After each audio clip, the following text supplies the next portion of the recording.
میں کہہ رہا تھا اس وقت نا 8 ارب انسان ہے تقریباً. ان 8 ارب انسانوں میں سے تقریباً 3 ارب مرد ہیں اور 5 ارب عورتیں ہیں. اب 3 ارب مرد ان مزید 3 ارب عورتوں سے شادی کر لیں تو باقی کتنی بچ جائیں گی؟ 2 ارب عورتیں. 2 ارب عورتیں جو بچ گئیں، 3 ارب عورتوں نے 3 ارب مردوں سے شادی کر لی. کوئی بھی شیخ رشید کا بچہ نہ بنے، سب کے سب اللہ کے پیارے حبیب صلی اللہ علیہ وسلم کی سنت پر عمل کرتے ہوئے شادی کر لیں. ایک شادی ہو گئی، پھر بھی 2 ارب عورتیں بچ گئیں. اب یہ 2 ارب عورتیں جو بچ گئیں ان کے لیے 3 راستے ہیں. یا تو وہ حرام راستوں پہ جائیں گی، یا کسی کی دوسری تیسری چوتھی بیوی بن جائیں گی، یا پھر گھروں میں گھٹ گھٹ کے مریں گی بیچاری، مار جائیں گی. بالکل صحیح. اب 3 صورتوں کے علاوہ چوتھی کوئی صورت نہیں. اب ان میں سے بہتر صورت کون سی ہے؟ گھٹ گھٹ کے مرنا، وہ بھی بہتر نہیں. جذبات ہیں بھئی، جو شادی شدہ عورتیں ہیں جن کی شادی ہو چکی ان کے جذبات تھے، تو جو بیچاری بغیر شادی کے رہ گئی ان کے جذبات نہیں ہیں.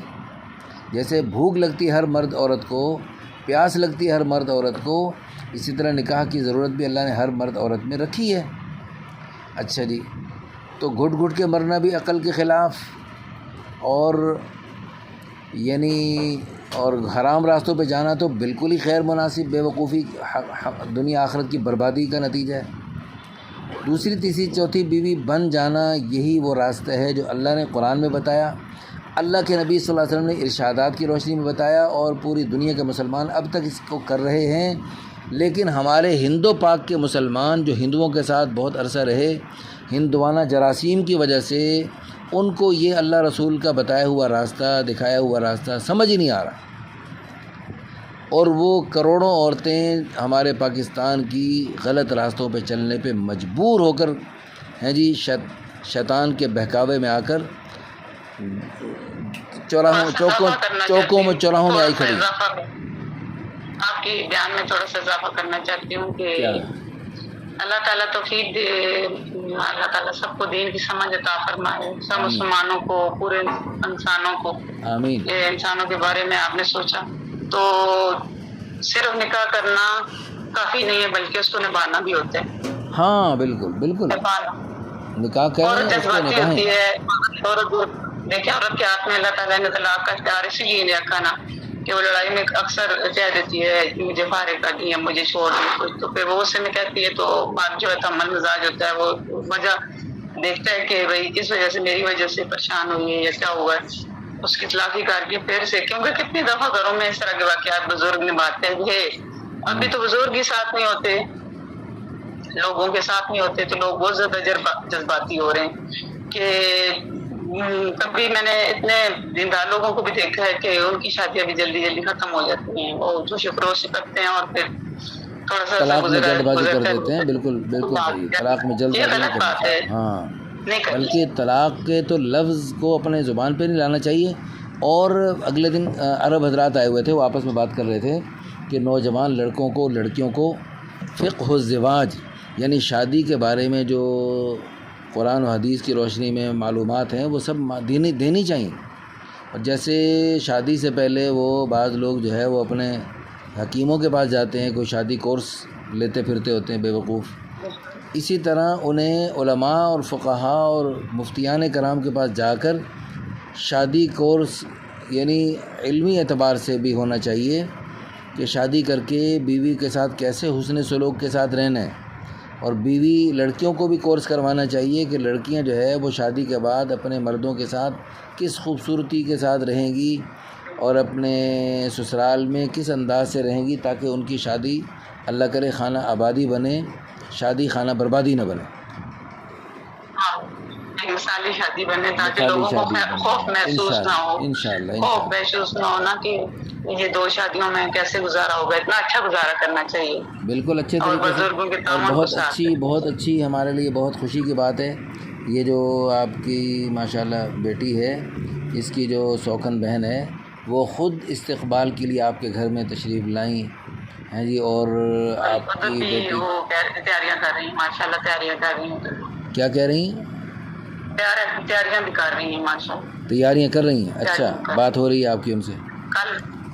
کل مجھے فون پہ کہا تھا، کل کہہ رہی تھی کہ میں ناپ وغیرہ لیا، کپڑوں کا ناپ لیا، اور انہوں نے کہہ رہے تھے کہ ہم بازار جا رہے ہیں، تو میں نے کہا 3 سوٹ بس لے لیں، ایک پہلے دن پہن لے گی اور 2 ویسے عام پہننے کے لیے. ماشاء اللہ. تو پھر اس کے بعد جو ہے نا وہ کہہ رہے تھے اسی ہفتے، تو میں حاجی صاحب کی وہ دیکھتے ہوئے نا، تو میں نے اپنی طرف سے جو ہے نا انہوں نے کہا کہ 2 ہفتے لگیں گے، لیکن جب میں حاجی صاحب کے پاس گئی ہوں، انہوں نے بتایا کہ اس طرح، میں نے کہا کہ وہ اسی ہفتے مانگ رہے تھے، میں نے کہا اگلے جمعے تک.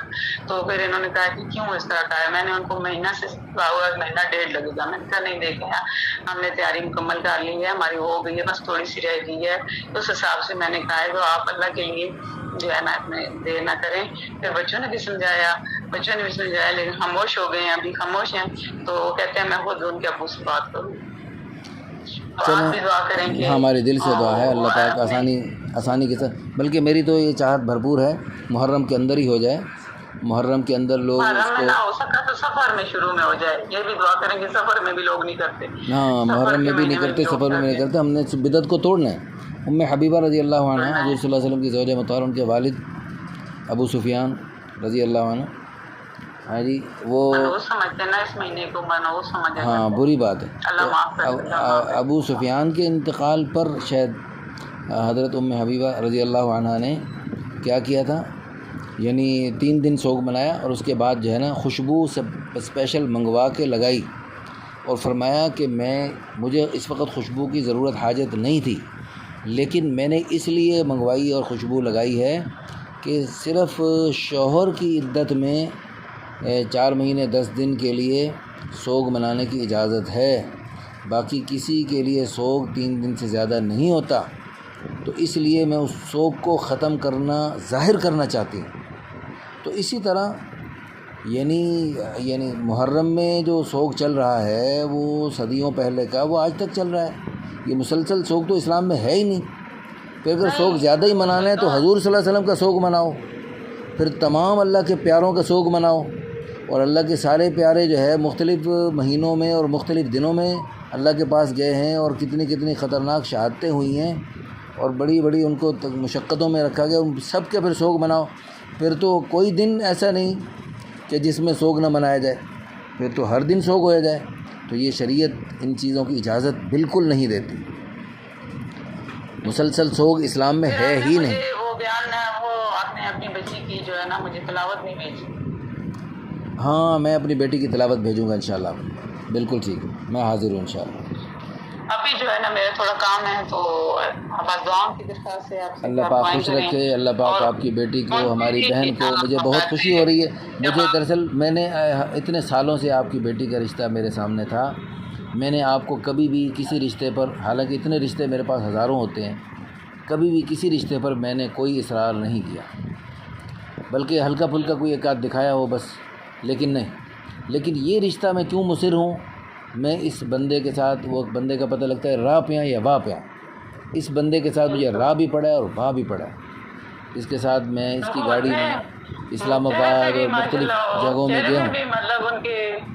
نور ہے چہرے پہ، نور ہے ماشاءاللہ. پھر میں اسلام آباد مرکز میں گیا ان کے ساتھ. اسلام آباد مرکز میں گیا تو مرکز کے بڑے بزرگ آپ کے اس ہونے والے ممکنہ داماد کا احترام کر رہے تھے. سب ان کا کھڑے ہو کر استقبال کر رہے تھے. تو مجھے بھی الحمدللہ کچھ جاننے والے تھے، تو ہم دونوں کو انہوں نے جناب اسپیشل اندر کمروں میں بٹھایا، ہمیں چائے سے ہماری تواضع کی، ہمارے لیے قیمتی کھانے بھی پیش کیے. الحمدللہ اللہ پاک ان سب کو، بزرگوں کو، اسلام آباد مرکز کے بزرگوں کو جزائے خیر عطا فرمائے. تو بہت ہی مجھے خوشی ہو رہی ہے، بہت ہی اچھا جوڑا بن رہا ہے. اور انشاءاللہ آپ کی بیٹی ان کے ساتھ مل کے پورے اسلام آباد میں، بلکہ پورے ملک میں، بلکہ پوری دنیا میں، بلکہ قیامت تک کی نسلوں میں خیر کے سلسلے چلنے کا یہ جوڑا ذریعہ بنے گا. قیامت تک نیک نسل وجود میں آئے گی، اور انشاءاللہ ثم انشاءاللہ صدقہ جاریہ بن جائے گی انشاءاللہ. میں پچھلے دنوں جب ان دنوں میں اسلام آباد آیا ہوا تھا نا، تو اس سے میں واپسی پر، جب میں اسلام آباد سے واپسی پہ جا رہا تھا، تو مجھے خود آئی آپ کے ممکنہ داماد مجھے چھوڑ کے گئے. یعنی تو وہاں سے میں ایک فیصل موڑ پہ بیٹھا. اچھا تو اس وقت میرے یعنی اس وقت نا لڑکی وہ کھانا وانا کوئی مائک تقسیم کرتی ہے، سفر کی دعائیں پڑھواتی ہے، پھر اس کے بعد انہوں نے مائک تقسیم کر دیے، اور میں نے دیکھا میرے مائک لے کر ایک میرے ساتھی سواری نے کوئی بیہودہ فلمیں سلیکٹ کرنی شروع کر دی میرے ساتھ والے بیٹھا ہوا. تو میری نیت فی الحال نہیں تھی کہ میں ابھی بات کروں، سب کو دعوت کی بات چلاؤں، لیکن ادھر سے اس نے سلیکٹ کرنی شروع کر دی. ادھر سے میں نے ایک میسیج پڑھا جس میں ملک کی جس وقت خطرناک صورتحال ہے اور معاشی طور پر، سیاسی طور پر عجیب و غریب صورتحال ہے. اس وقت ایک پوسٹ پڑھی میں نے جس پہ میرا دل پسیج آیا کہ اس وقت فقر و فاقے کی جو صورتحال بنتی چلی جا رہی ہے، مہنگائی کی خطرناک صورتحال، پیٹرول اور بجلی اور کتنے خطرناک بل آ رہے ہیں. تو اس پر مجھے خیال آیا کہ فقر و فاقہ اتنی خطرناک چیز ہے، انسان کو کفر تک پہنچا دیتی ہے. ابھی میری ایک بیوہ خاتون سے بات ہو رہی تھی جس کی یتیم بچیاں ہیں، اور وہ بیچاری جو ہے نا وہ بہت ہی قسم و پرسی کا شکار ہے.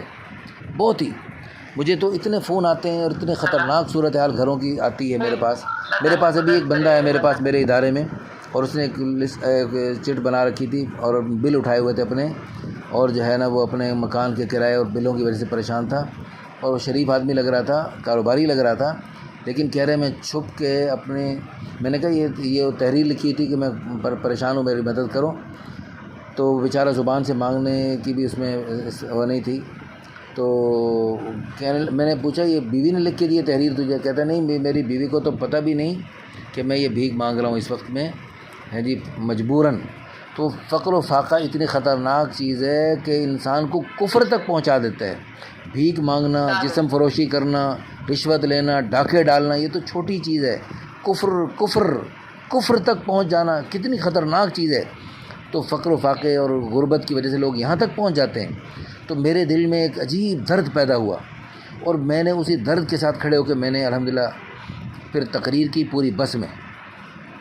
اور بس میں تقریر کے دوران میں نے اس وقت میرے والدین بھی، جب بھی میں تقریر کرتا ہوں نا مجھے والدین بے اختیار یاد آتے ہیں، کیونکہ میرے والد رحمۃ اللہ علیہ میں جب ہم ددھیال جاتے تھے تو مجھے بس میں کھڑا کر کے کہتے سورت سناؤ. میں چھوٹا سا ہوتا تھا، میں سورت الناس مجھے یاد تھی، مجھے سناتا تھا. مجھے یاد ہے وہ سورت ناس سنانے پر والد صاحب رحمۃ اللہ علیہ بھی اور سارے بس کے مسافر بھی مجھے شاباش دیتے تھے. تو وہ الحمدللہ سلسلہ چل رہا ہے اللہ کے فضل و کرم سے. پھر میں نے پوری بس میں تقریر کی اور پھر مجھے رونا بھی آ گیا. میں نے کہا وہ مل کے روتے ہیں اور دعا کرتے ہیں. پوری بس میں روتے ہوئے الحمدللہ دعا ہوئی ساری. میں نے کہا دیکھو اس وقت میرے والدین کو دنیا سے گئے ہوئے، میرے والد صاحب کو تو 20 سال ہونے کو ہیں اور والدہ کو بھی کتنے سال ہو گئے ہیں. میں نے کہا اتنے سالوں سے وہ قبر میں ہیں، لیکن میں اس وقت دین کی بات کر رہا ہوں، آپ سن رہے ہیں. میرے کرنے کا ثواب، آپ کے سننے کا ثواب، آپ عمل کی نیت فرما رہے ہیں، عمل کی نیت کا ثواب. پھر آپ عمل کریں گے بھی انشاءاللہ، کریں گے نا؟ سب نے کہا کریں گے انشاءاللہ. میں نے کہا آپ عمل کریں گے اور کرتے رہیں گے، پھر آگے بھی پھیلائیں گے ان باتوں کو؟ انہوں نے کہا ہم پھیلائیں گے. میں نے کہا آگے پھیلاتے رہیں گے اور قیامت تک نیکیوں کے سلسلے چلتے رہیں گے، اور قیامت تک کے نیکیوں کے سلسلوں کا ثواب آپ کو، اور قیامت تک کے جو خیروں کے سلسلوں کا ثواب ان سب کو ملتا رہے گا. ان سب کا ثواب ہمیں قبر میں پڑے قیامت تک مفت میں ملتا رہے گا سب کو انشاءاللہ. سب نے کہا انشاءاللہ. بس آپ کی تقریر سے اللہ تعالیٰ کرے کہ سب کے دلوں پہ اثر ہو جائے. ہاں الحمدللہ. آپ دیکھیں ہماری والدہ اللہ ان کو جنت نصیب فرمائے، کہاں خانے وال اور کہاں اٹک آپ کا، آپ وہاں بیٹھے ہوئے انہوں نے آپ کو بھی ماشاءاللہ کتنی قیمتی باتیں بتائیں اور کتنا آپ کو فائدہ ہوا، اور آپ کے گھر میں بھی الحمدللہ. انہوں نے جو دعائیں بتائی ہیں نا، آپ کو پتہ ہے انہوں نے مجھے کیا دعائیں بتائی تھی؟ انہوں نے مجھے کہا تھا کہ آپ کی بچی جو ہے نا ادھر سکھی نہیں ہے، تو ایک دعا ہے کہ یہ پڑھنی ہے، القیت علیک محبۃ منی. ہاں وہ القیت علیک محبۃ منی، ہاں قرآنی آیت ہے یہ. تو یہ مجھے یاد ابھی تک یاد ہے. تو میں اس کو اتنا زیادہ پڑھتی تھی، میں بچی کو لینے جاتی تھی تب بھی پڑھتی تھی، لے کے آتی تھی تب بھی، وہ بھی پنڈی جتنا راستہ تھا. تو پھر ایسے ہوا کہ جب بیٹی کا وہ فیصلہ کر چکا نا لڑکا، تو محبت نے اس وقت جوش مارا، اگر پہلے مار دیتا تو پھر تو اچھا تھا. وہ اس نے بہت کوششیں کی ہیں کہ دوبارہ نکاح ہو جائے، لیکن ہم لوگوں کا اعتبار ختم ہو گیا. چلیں خیر، اللہ پاک نے دیکھو اس سے، اللہ پاک نے اس سے کئی گنا بہتر عطا فرما دیا. الحمدللہ ثم الحمدللہ. اللہ پاک قبول فرمائے اور اللہ پاک مزید. جب بھی آپ کی جب بھی بات ہوگی نا آپ کی ان کے والد صاحب سے، قاری صاحب ہم ان کو کہتے ہیں، کبھی مفتی صاحب بھی کہہ دیتے ہیں، تو ان سے اگر بات ہوئی تو آپ نے کہنا ہے کہ نکاح ہو چکا ہے، صرف آپ نے رخصتی کرنی ہے. آپ تو گواہ ہیں نا اس بات کی. نہیں ایسا نہیں ہوتا. نکاح تو باقاعدہ ایجاب و قبول ہوتا ہے، پھر نکاح ہوتا ہے. اچھا وہ ہاں باقاعدہ ایجاب و قبول. اس طرح نہیں اس طرح نہیں ہوتا. دو گواہ موجود ہو. نہیں وہ پھر بھی نکاح نہیں. وہ اس وقت وہ ایجاب و قبول والی شکل نہیں بنی، تو قبول ہو گئی ہے نا. لیکن الحمدللہ آپ کو انشاءاللہ وہ ہو گیا. لیکن اب میرا تو جی چاہ رہا ہے میں اسلام آباد اسپیشل آؤں آپ کے اٹک میں آ کر. تو آپ کا آنا بہت ضروری ہے، میں سچ بتا رہی ہوں. میں انشاءاللہ بھرپور کوشش کروں گا. میں بھرپور کوشش آپ کو بتا رہی ہوں کہ اس لیے ضروری ہے. آپ اپنی مسز کو بھی لے کے آئے نا، جو آمنہ صاحبہ ہیں، اب جس کو بھی لے کے آئے، دونوں کو لے کے آ سکتے، دونوں کو لے آئیں. پتہ کیوں حاجی صاحب نے کہا کہ تھوڑے سے بندے ہونے چاہیے ساتھ. چلے میں انشاءاللہ کوشش کرتا ہوں انشاءاللہ. چلے ٹھیک ہے. جزاکم اللہ خیراً. السلام علیکم ورحمۃ اللہ وبرکاتہ. وعلیکم السلام.